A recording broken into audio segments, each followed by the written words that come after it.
Good rise. This is Fundi Fee with Mind Hacks, U University. Good morning. Good rise. We're going to be talking about the birthing hack. Some of y'all might not understand what's about to happen, but maybe for a second, jump straight to 9. Hey guys, how y'all doing? Yay! We're going to be talking about the birthing hack.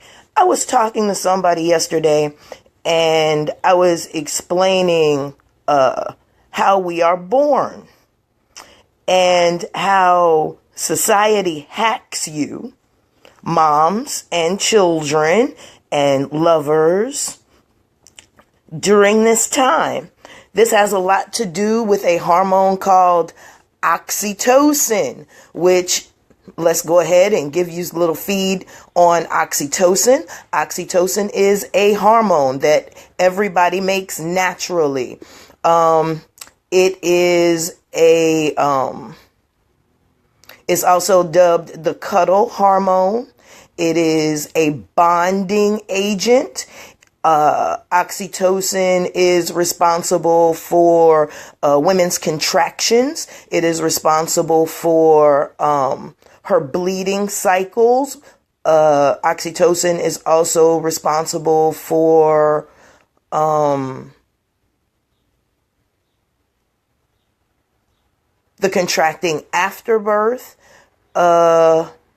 And it is also a bonding agent. When I say a bonding agent, what I mean is when you release oxytocin, the people who are in the room, you bond with. That's why it's a feel-good drug. That's why a lot of people like oxytocin. They also like to have sex on oxytocin. For that reason, it is a bonding agent. Now that we have a little background on what I'm about to talk about, let's get into this. Hey, y'all. Woman is pregnant. Now, mind you, I'm going to come at this from 2 different levels, okay? Because I really need y'all to understand this hack. Because this is one of the first hacks that takes place in your life. And it's getting worse because now they're introducing all of these freaking baby formulas into our existence. You missed the background. I was just talking about what oxytocin is. Oxytocin is a hormone that is produced by the human body naturally. It is called the cuddle chemical. It is called the bonding hormone. It is released during breastfeeding as well. It is released during all of those feel-good moments. It helps with labor. It helps regulate a woman's bleeding. It helps regulate her periods. Oxytocin is very, very, very important to human bonding. Okay? Okay, very good. So here we go. Now, I said I was going to come at this at 2 different levels. One, I'm going to come at this because I'm going to come at you with my experience. And then I'm going to come at you with the experience that I watched take place that was very much different from my own, which made me see this hack. Okay, when I got pregnant, my husband had really, really, really good insurance. So I got the really pretty room with the music and the dimmer lights and the ball and the sauna, and you know, it was beautiful. We got to plan everything that we wanted. I was able to bring in my own sheets. I had people that I wanted in the room. I could say if I wanted drugs or not, how it was my plan. Okay? So I had my son, private room, my mom's there, my other... We're not talking to him. Great environment, right? Have my son. Everything's good. I'm allowed to stay in this room. And then I get transferred to a private room where, again, I got to decorate. There was a couch that could be converted. I was able to turn my room into my room. I was able to keep my son with me as long as I wanted. I got a lactation. I was able to breastfeed at will. I breastfed so well, I was even able to give breast milk to the neonatal unit because I had milk to spare. So I was giving free milk to a hospital that was charging people for the milk that I was donating to them. First hack. Never give anything away for free, especially when people are going to profit from it. Pow. Have my experience, have my whole 3 days in the hospital. I go home with all of these perks. Okay? And I even had follow-up visits from a wet nurse. Beautiful. My second child, same thing. Beautiful. Now, the experience that I had with this young girl who had no family, she was on Medicaid. They ushered her into a room with about 4 other people in it, all in labor. Most of them screaming to the top of their lungs. Nobody got family there but her. And I'm not even her family. And I'm thinking, this wasn't my experience. This is not my... And the smell in that room was horrendous. It was ridiculous. And there were 3 different languages being talked in that room. Then there's this little African nurse coming in there hollering, "Oh, she needs to be quiet." Oh, no, you didn't. Oh, no, you didn't tell a woman in labor she needs to be quiet. Girl, get your life. Get out of here. I don't even need you in here. See, now you're going to distress a woman in labor by barking at her? Oh, no, you not. Not with me around, you not. And right then, I noticed a difference because no nurse came in my room and talked to me like that. No nurse.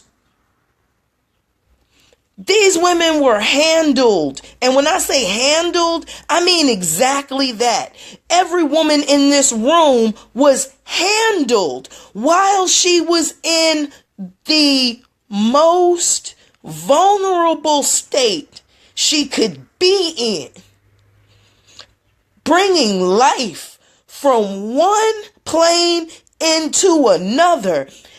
And if you're stressing her, I know you stressing the baby. I know it. Because anything that mother goes through, that baby goes through too. And that baby already has a hard thing to do. Do you realize that a child, a baby, skull has to crush in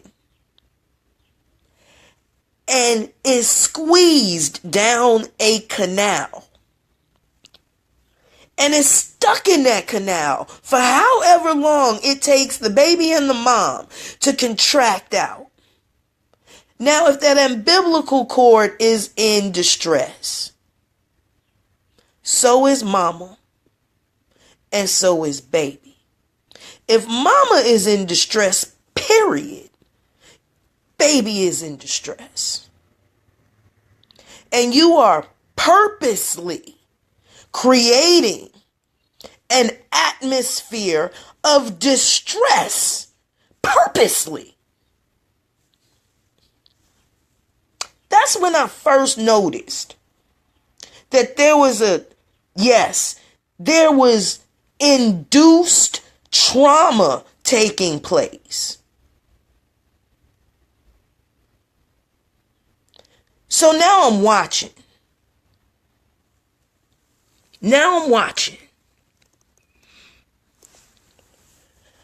I was soothed during my labor.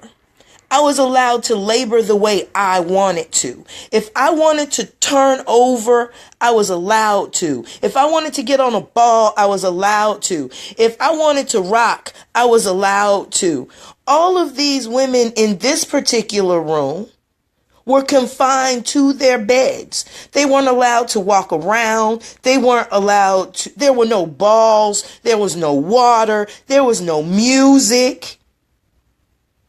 And while I'm on high alert watching the nurses, I'm steady going back and forth from this high alert watching the nurses to this calm, okay, this doula action, I guess you call it. This assistance where I'm trying to soothe this young mother because she was under 18.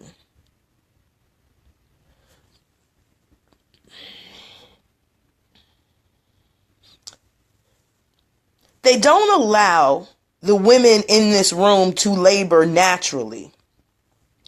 Because while I was there, Pitocin was being wheeled in like the water chips. And for most of you that know what Pitocin is a drug that helps labor along. It just really pushes labor so the woman just go ahead and dilates and the baby is born, which means that the baby is not coming out naturally. It is not having its true, well, I guess it is having its true birth time because that's its birth time. But if allowed to be born in its time, it might change the whole life pattern of that child, for those of you who understand astrology. So they're down there basically alternating your children by not allowing them to be born on time, in their time. 1 minute can change the life path. 30 seconds can change somebody's life path.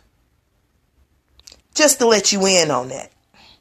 Okay, so they're inducing labor across the board, basically, because a lot of people will tell you just wheeling Pitocin into a room and the mother's smelling it, just it being in the room, induces labor. But I digress. So, when my child was born, when my children were born, my husband was the first one to touch our children. He caught them coming out. He said the prayer in their ear. I did not want the umbilical cord cut immediately. I wanted it to pump as much blood out of it as it could. So we waited as long as we could before we cut the umbilical cord because I wanted as much blood volume in my child as they could possibly get. That way my child was not listless from blood loss, because a lot of people don't even understand that the placenta and your baby are still sharing the same blood supply almost up to 3 hours after birth. You have to wait. You should wait for the placenta to stop pumping before you cut the umbilical cord, or you have basically you've taken blood from your child. That you wonder why children are listless right after. I have to ask you, how soon did you cut the umbilical cord? Because you might have if it was too soon, a third of the baby's blood is in the placenta that's still pumping, and you wonder why they want your placenta, especially if it's full of blood. You know they sell that. Those are stem cells. The stem cells are in that placenta, and they sell those for a lot of money. That is why it is hard to get your placenta out of the hospital now. They used to give it to you. Now they won't. They call it a biohazard. How's it a biohazard and it came out of me? But never mind. But keep that in mind. Okay? When my husband relinquished our children, my child went on my chest so he could hear my heartbeat, so I could speak with him. And I was allowed time with my child. They took my children for maybe, and I say maybe 10 minutes. But when they decided to take them for the weighing and all that good stuff, I was already adamant about one, you will not, before they left me, I put colostrum in their eyes. So that way they didn't need the zinc drops. How you gonna put heavy metals in an infant's eyes? How? And you wonder how they blind you from the beginning. Heavy metals in a child's eyes? You know tear ducts are in there. You want another way into somebody's body? Right there.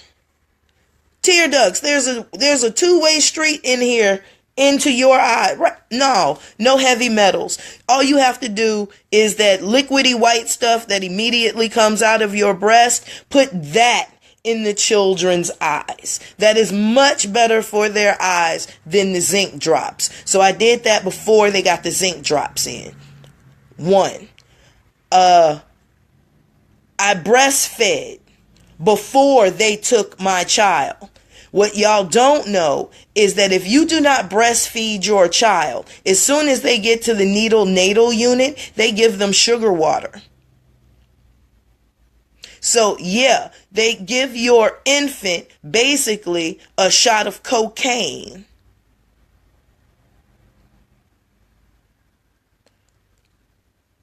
Before your child has the ability to set their taste buds to your breast milk. And mothers wonder why children come back and don't want to latch on to the breast. They just fucked off your bonding with your child. Wink, wink. See, that's another hack. So what I did before you take my child, I made sure that he latched on both breasts. You full. You ain't gonna take nothing else. See, I can play that. We can play that game as well. We just have to know the game. Good rise, everybody. So I'm going to give you the game. I'm going to give you the game so you can play the game as well. So you're not a victim of the game. Because they fuck us off. They fuck us off from the beginning. And we wonder why we have such hard times. Now check this out. Remember I said oxytocin is released during breastfeeding and labor. So a woman coming fresh out of labor is full of oxytocin. Oxytocin is a bonding agent.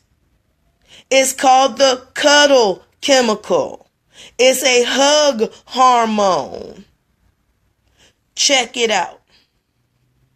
If they've just taken your baby from you and you're not going to see your baby in a few hours and you're full of a cuddle hormone and you have nothing to cuddle, don't you think that flips over into something else?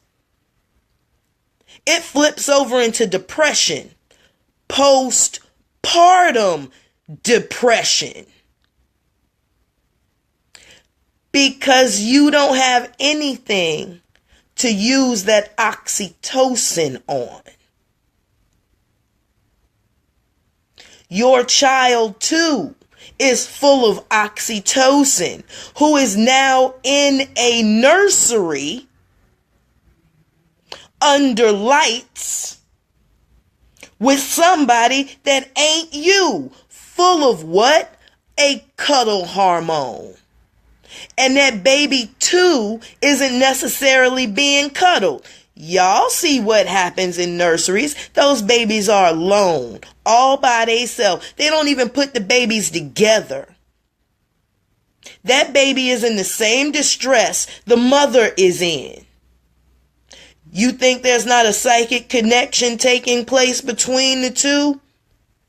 It's the same thing that takes place between a mother in the wild, a wild bear who can't find her cub. They are both in distress. They are both calling for each other. And if they don't get each other, it turns into depression. Not only does it turn into depression, the child learns not to trust its mother instinctually. And the oxytocin does not cut on the cuddle hormone, the cuddle part that it should turn on, the affection that it should turn on in your child. What it turns on is aggravation. Because remember, if the hormone can't flip on in one direction, it flips on something else. Remember, you're a two-pronged being. Everything that happens in your body has two extremes. If one does not take place, the other does. Now you have a mother that's in a room full of a cuddle hormone, and she's going ape shit because she can't have her baby. The baby's in the damn nursery going ape shit because it can't have its mother. But here's the thing. The baby is getting to know something. It can't trust its mother. Because if you can't cuddle with it, you're going to get away from it. Fight or flight. Those are the two things. Now you have this dynamic setting up between mom and child. Now remember, you have people like me who are upstairs over these units, enjoying our children, bonding with our children. Yeah, it explains a fucking lot. Now, after 6-7 hours, yes, rejection sets in. From that child ain't an hour old and already feeling rejected. Think about it. Raw rejection. Primal rejection. Because this does not have rhyme or reason. Now, after a whole fucking shift, they decide to bring the baby back to mom. Now, mind you, the baby has had heavy metals presented in its eyes. It has been given a shot of cocaine, sugar. It has not rested well. And depending on how they got to mom, she may or may not be breastfeeding. Now, remember, I said that oxytocin is released during breastfeeding, right? So they come in while the baby is in the nursery and remember, I got a lactician upstairs. What they have downstairs is a nurse that comes in and tells this woman about a shot that's going to dry up her milk. Wait a minute. If you dry up her milk, she can't produce the oxytocin that it takes to bond with the child. If you dry up her milk, because again, like I said, oxytocin is produced by breastfeeding. It is that goo-goo feeling that you get when you look down at your baby and you fall in love. It is the same thing that's happening to your child when they look up at you while they're suckling on your breast. You are falling in love with each other because of the presence of the oxytocin. If you got a bottle with formula in it that you didn't shook up with faucet water, and you're feeding this to your baby. Where's the cuddle hormone? Where's the bonding? Where's the chemical bonding that is supposed to take place between these two individuals? And do you know what's in that formula? If what's in your body is supposed to bond you to that child, what's in the formula?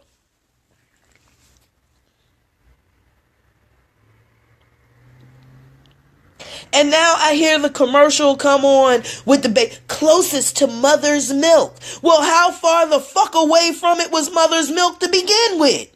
I'll wait.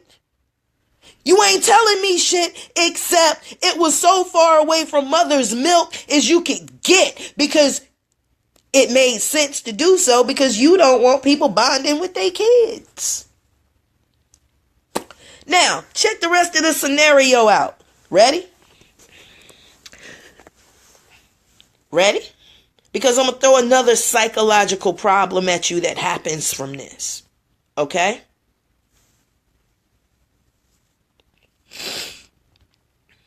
So you've talked her out of breastfeeding her child. So now she's on formula. You've created a need that is not there. You have created a demand for something that is natural for something not natural. Okay, and then we fall for that shit hook, line, and sinker. Because I'm telling you right now, I loved breastfeeding. It was on tap. There were no bottles involved. I didn't have to get up, shake nothing, warm nothing up. It was warm and on tap, done. Latch on, latch off. When I got into bottles, I was mad. I think we did bottles for about 2 weeks, and I went straight to sippy cups. I was done. I didn't understand the bottle thing. My children didn't want to suck on bottles. My children didn't take pacifiers. If milk didn't come out of it, they didn't want it. There was no reason to suck on it. None at all. And that's not from me. That was from my kids. They just didn't want pacifiers. Period. Now, you done talk this woman into not breastfeeding, and you've given her a shot to dry up her milk. It takes a minute to dry milk up, but the baby won't latch on now because the baby is fixated on that sugar water or that formula. It has no taste for mom's milk, so won't take it. All right. So now she's engorged, right? All right. She goes home. She goes home, she's engorged, she's uncomfortable. She don't even want the baby laying on her breast because they're full of milk. Sooner or later, she's going to start to leak, right? All right. That being said, the milk begins to dry up. Her breasts are uncomfortable. She can't get comfortable with the baby because her breasts hurt, right? Right. All right. Now, here comes the really fucked up part. Because nobody waits that 6 weeks before they start having sex again. I don't know too many people that do wait the whole 6 weeks. Period. So you 4 weeks into this. The blood is stopped. Da da da da da da da da da. Right? Again, she's still with this deadbeat ass man. Right? Watch this mind hack. Remember, nothing has been done with that oxytocin that's still floating in her system, right? You got this man. She's about to have sex with him, right? He goes and he begins to suck on her breasts. She starts to release oxytocin. Guess who she's about to bond with?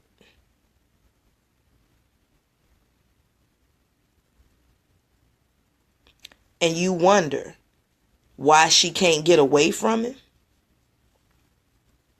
She's chemically bonded to him now.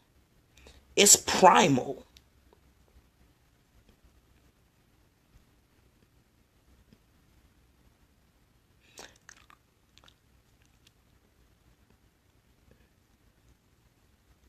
Mind hacked.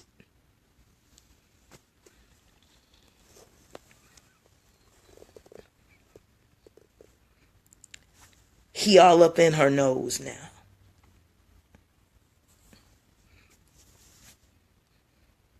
And you wonder why she want to take care of him like he's a child.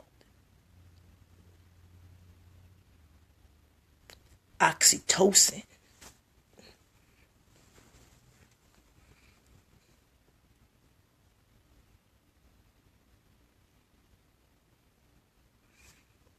Baby don't mean nothing. It's all him now. It's a substitution. Remember I told y'all the mind hack about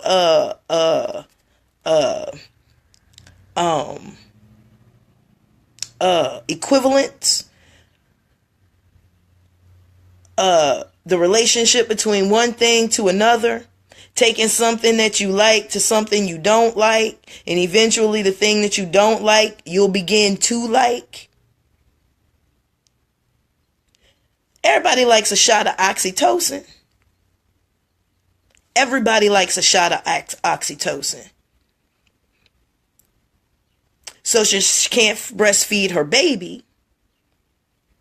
She gets the oxytocin from the sex that she's having with this man. So every time she has sex with this man,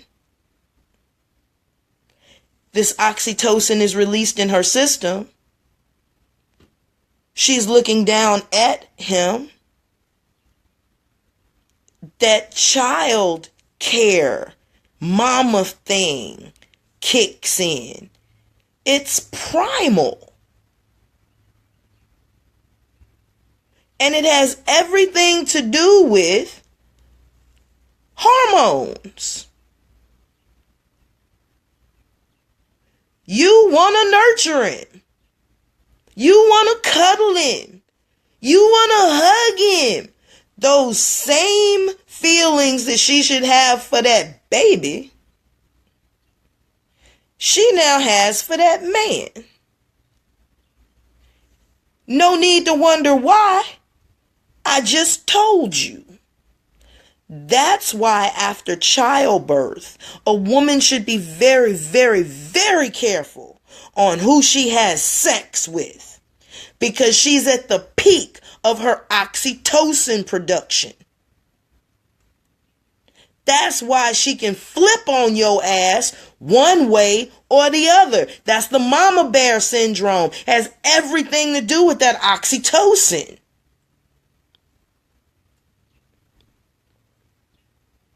And whether it's misplaced or not. Now imagine this. Ready for this one? She just gave birth, right? But she got 4, 5 lovers.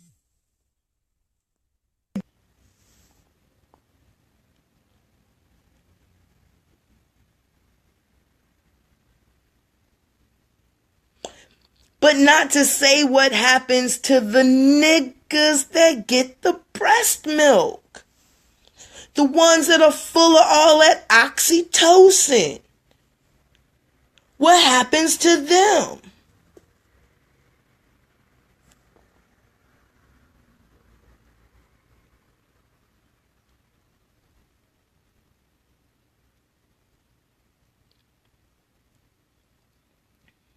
Because remember, again, it is a cuddle drug.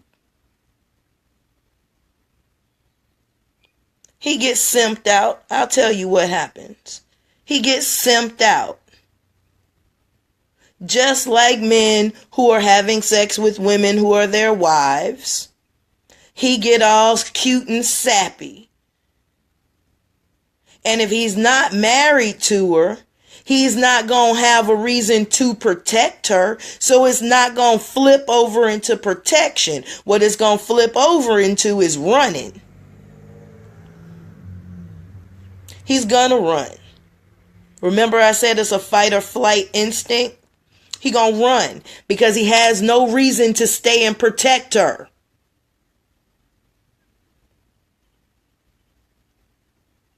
He ain't married to her. He'll be the first one to tell you that. He ain't got no interest. Nor does he have to. And he gonna move on to the next woman. Listen to this. He gonna move on to the next woman wondering why he keeps moving on to women, getting them pregnant and then leaving. I can tell you, nigga, you trying to get an oxytocin fix.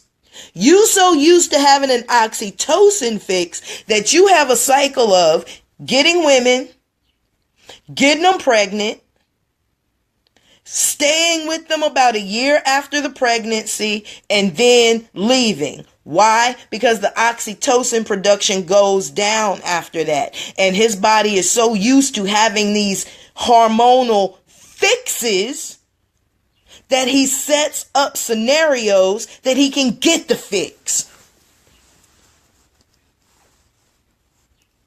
And you know what? I'm going to leave that right there. I'm going to leave that right there. I'm going to leave that hack right there. I'm not going any further into that hack. I'm going to let y'all do it. I'm going to let y'all do it.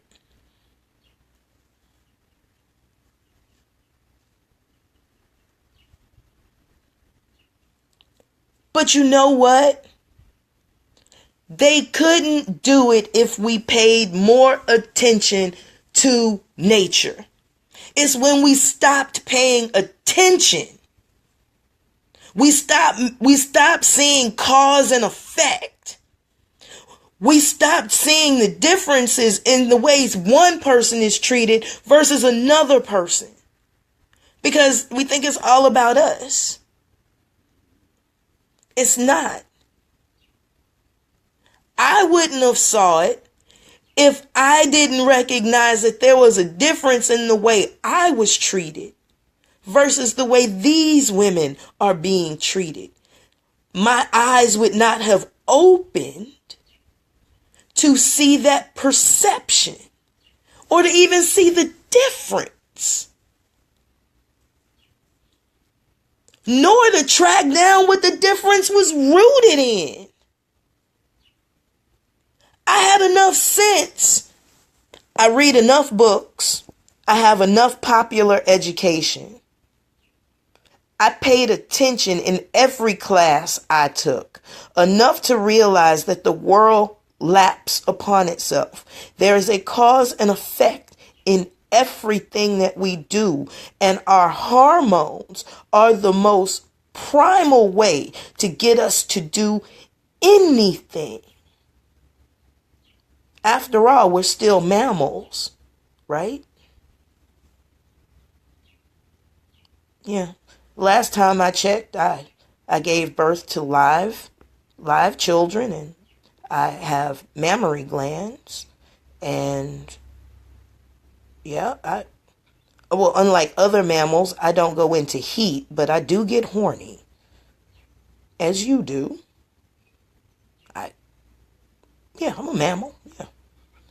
So, if I'm a mammal, that means I'm close to an animal. So, that means some things in my body have to be primal. So, in being primal, it only makes sense that I should study those things to see at a primal level how I act during these things. But again, if my eyes aren't open enough to see differences, cause and effect, all of my education counts for naught. And then I'd have to consider myself an educated fool. But since I don't consider myself an educated fool, I have enough sense to look at the world around me without my colored perceptions, with an open mind and open eyes. The universe allows me to see truths of cause and effect on all levels. Check that out, y'all. Check it out. Look Look into the world. Holler back at me on this one. It explains a lot that takes place in our community on small scales and big scales. Who is this? This is Fundi Fee. That's right. This is Fundi Fee. If you're not a part of U University, get on over there and join U University, where you can find all these mind hacks in one place so you don't have to go through my timeline looking for them. Share. Please share. Share these in as many groups as you possibly can. There are people out there that really are trying, just like y'all are, to become one with themselves and understand what's going on. Share. Especially this one, because this begins to explain a lot of things that are taking place in our community on a primal level that we can start to control. All right. Love y'all. Peace and blessings. This is Fundi Fee, and I always have my ear to the street, my ear to the street, my ear to the street. Peace, blessings, salam, shalom, hotep. Be good to you. Get some water in you, especially after this lesson. This is something that you need to digest a little bit more, just a little bit more. Remember, oxytocin is a hormone. It gets you in trouble. That cuddle drug is a booger, dog. Love y'all. No cliche. I'm out.